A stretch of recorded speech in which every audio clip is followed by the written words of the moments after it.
Next up, if you drive along I-80 long enough, you'll notice there is a lot of corn in Nebraska. In fact, there are 9.8 million acres of it, yielding an average of 182 bushels per acre.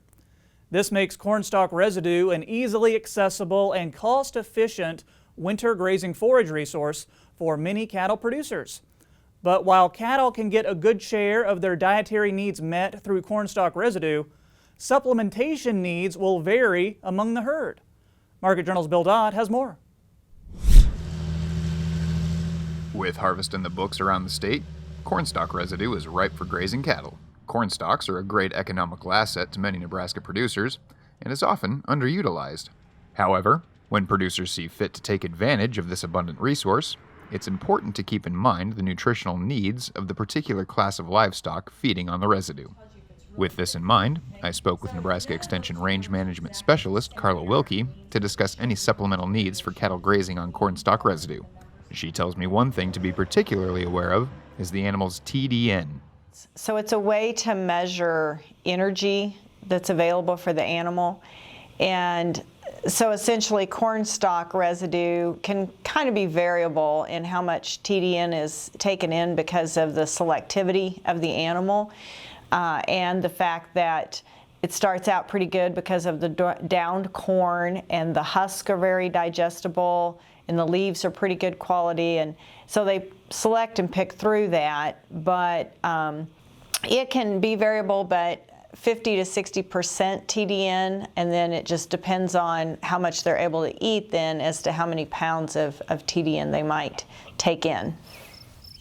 When it comes to grazing calves that are weaning, cornstalk residue can be a great source of nutrition.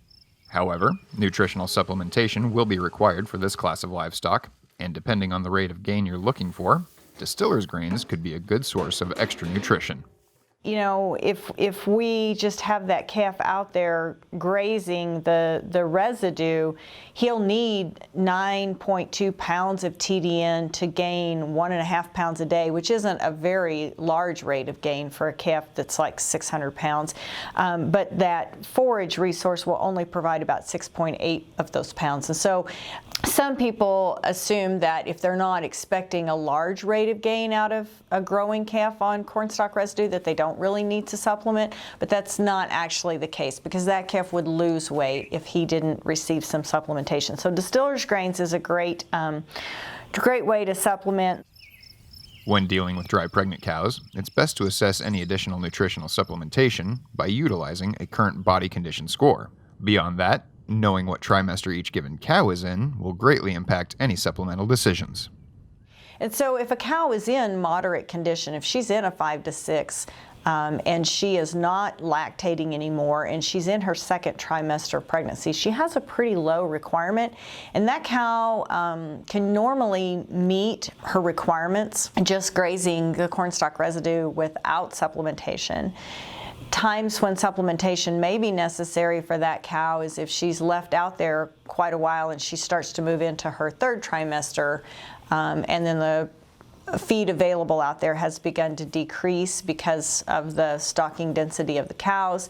If we get into a lot of weather events where it's extremely cold and they're using more energy for just basal metabolism to stay warm.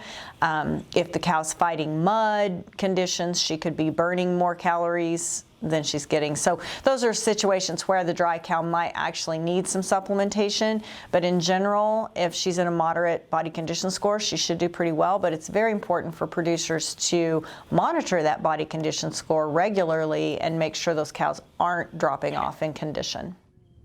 On the other page, if a cow is lactating and calves are nursing, energy requirements for the cow-calf pair can increase substantially. We have kind of observed an uptick in the number of pairs going out to cornstalks. And so these could be later summer born pairs, so that means that the calf might have been born in May or June, and so he's just still on the cow. He's an older calf but still on the cow, and so he requires some supplementation. Milk doesn't supply all his needs as he begins to grow, and then the cow, due to lactation, her needs increase considerably because of lactation. We've had research projects where we've actually fed about 5 to 6 pounds of dried distillers out on corn stalks to pairs, and the cows have done well, and the calf has gained about 1.5 pounds a day gain. So that can work for those. Fall calving cows, so maybe in August, September, early October born calf, when those go out to corn stalks, they are actually in peak lactation, and the bull may be going out with them so that you can breed the cow out on corn stalks. That requires a little more supplementation because it's very critical that the cow not be losing weight at peak lactation, because the next thing that needs to happen right after peak lactation is for her to rebreed. And if she is in a declining plane of nutrition, sometimes she quits cycling and doesn't get rebred. So we've done calculations that would suggest that that pair might need upwards of 8 pounds of distiller's grains to make sure that her needs are met at peak lactation, the calf begins to get some supplementation as well, and that we don't mess with that breeding cycle. As you put your herd out to graze on newly cut corn stalks, you can rest easy knowing they're getting a good share of their nutritional needs met through an abundant and cost-effective resource. But keep in mind, additional supplementation may be necessary depending on the class of animal grazing. Reporting for Market Journal, I'm Bill Dodd.